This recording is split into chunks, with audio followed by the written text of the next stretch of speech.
I thought, well, we need to reinvent the genre a little bit. And I just thought, well, you know, why don't we just take our lead again from Tolkien? I mean, it's there in the book.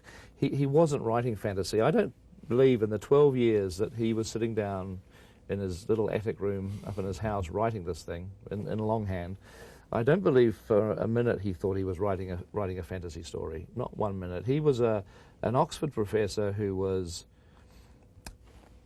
dedicated his life to a love of mythology, ancient mythology, which is not fantasy. It's very different. Mythology is different to fantasy. And Tolkien always mourned the fact that England's mythology had been eradicated by the Norman invasion in 1066.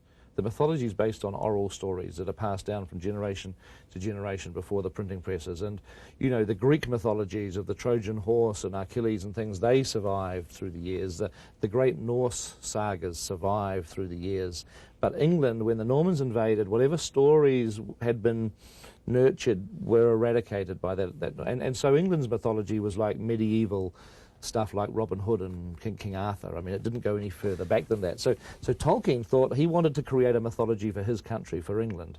And this is what he did. He spent his lifetime doing the stories of Middle-earth and the saga, you know, and the history of the mythology, the concept, because he always says, he said, I imagine this took place in England and Europe some 7,000 or 8,000 years ago. And so we thought, okay, so what we'll do with the movie is we will pretend that this is history, just as if we were making an ancient Roman film or making Braveheart, you know, about Sir William Wallace, you know, that we'll pretend that these guys existed. It's history. It was real.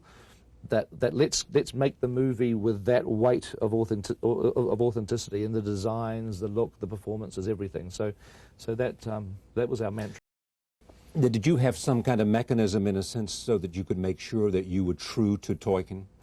Well, we didn't want to put any of our own, certainly in terms of the thematic material, we didn't want to put any of our own baggage. I mean, we had no interest in putting our messages into this movie, but we thought that we should honor Tolkien by putting his messages into it.